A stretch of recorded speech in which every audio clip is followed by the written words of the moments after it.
दोडामार्ग तालुक्यात खानियाळे गावच्या वर लागून असलेल्या डोंगरावर मोठ्या प्रमाणात सुरुंग स्फोट केले जातात। या धक्क्याने खानियाळे गावातील अनेक घरांना तडे गेले आहेत। ही बाब संबंधित अधिकारी यांच्या निदर्शनास देखील आणून दिली, पण कारवाई झाली नाही। मोठ्या प्रमाणात खानियाळे गावाला धोका निर्माण झाला आहे। माईंसारखे संकट गावावर येऊन गाव गायब होण्याची शक्यता नाकारता येत नाही। संपूर्ण डोंगर भिंत कापली आहे असा आरोप केला जातोय। खानियाळे शिरंगे हद्द फक्त 10 फूट अंतर शिल्लक राहिले आहे। या पावसाळ्यात डोंगर भूस्खलन होऊन शिरंगे बोडण पुनर्वसन खानियाळे गाव यावर देखील परिणाम होणार आहे असं ग्रामस्थांनी सांगितलंय। शिवाय बाजूच्या काही अंतरावर धरणाच्या जलाशयात बोगदा, विहीर, खळग्यातील धरणे आहेत, यांना हादरे बसतायत। पण जलसंपदा विभाग अधिकारी खाणधारकांच्या दबावाखाली काम करत असल्याचे सांगत ग्रामस्थांनी उपोषण सुरू केलंय।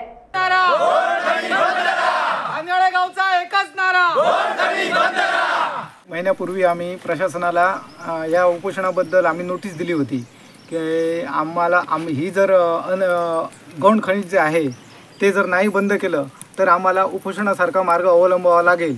त्यामुळे प्रशासनाने आमची कोणतीही दखल अजूनपर्यंत घेतली नाही। त्यामुळे नाईलाज असतो आम्हाला खानियाळे ग्रामस्थांना आज हा उपोषण करण्याची वेळ आलेली आहे।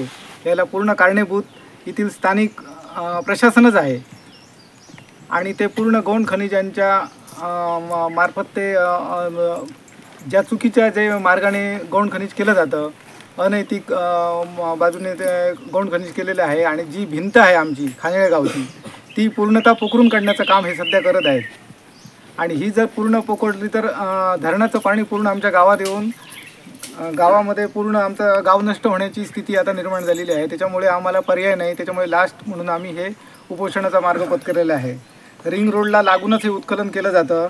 आमच्या क्षेत्राला लागून ब्लास्टिंग केल्यामुळे आमच्या क्षेत्रात आम्हाला काही करता येत नाही। जवळजवळ 20 एकरमध्ये क्षेत्रामध्ये आम्हाला येता येत नाही। त्यामुळे शेतकरी पण आमचे आता भयभीत झालेले आहेत।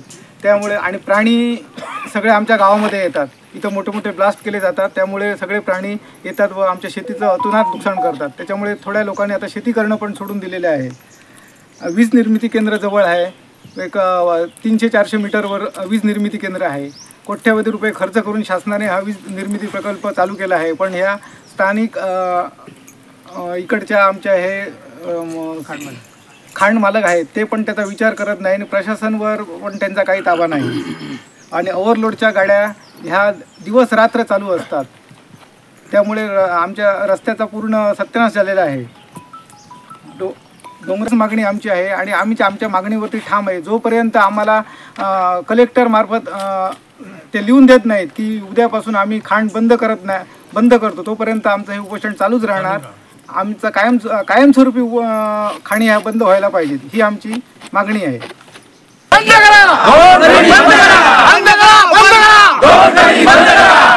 खानियाळे गावचा एकच नारा, खानियाळे गावचा एकच नारा। या आपल्या गावामध्ये खानियाळे शिरंगे गावामध्ये गौण खनिज उत्खनन होत नाही।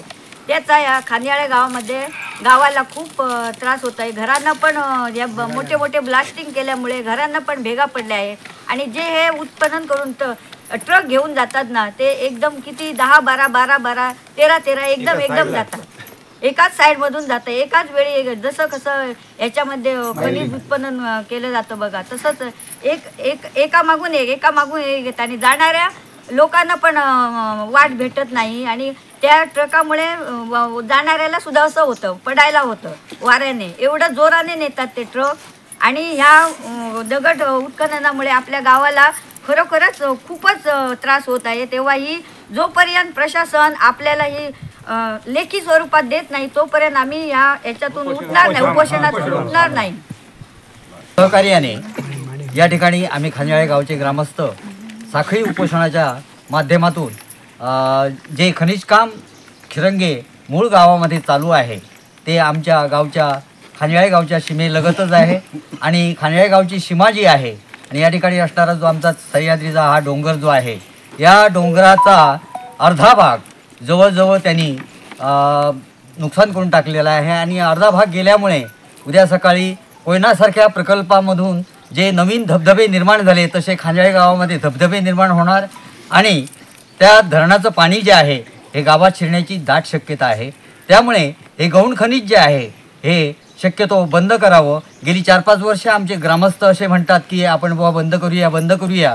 पण यावेळी आमच्या महिला मंडळाने सुद्धा गावातील ग्रामस्थांच्या ज्या महिला आहेत या महिलांनी सुद्धा आम्हाला उत्स्फूर्त असा साथ देऊन त्या म्हणाल्या की आम्ही सुद्धा तुमच्याबरोबर पाठीशी उभे राहू आणि हे खनिज काम जे चालू आहे शिरंगे गावामध्ये ते बंद करूया. यासाठी आमचा हा उपोषणाचा अट्टहास आहे.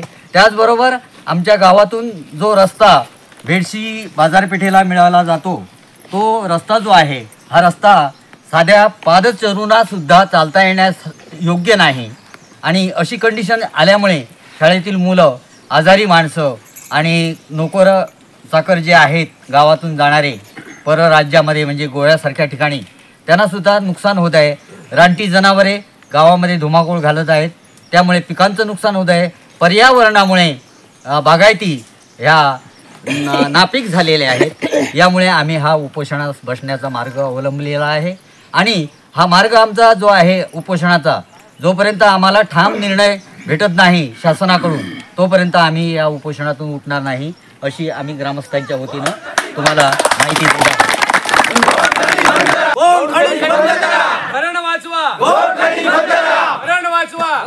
टाइम्स डिजिटलला लाईक करा, शेअर करा, सबस्क्राईब करा आणि बेल आयकॉन दाबायला विसरू नका. Times digital.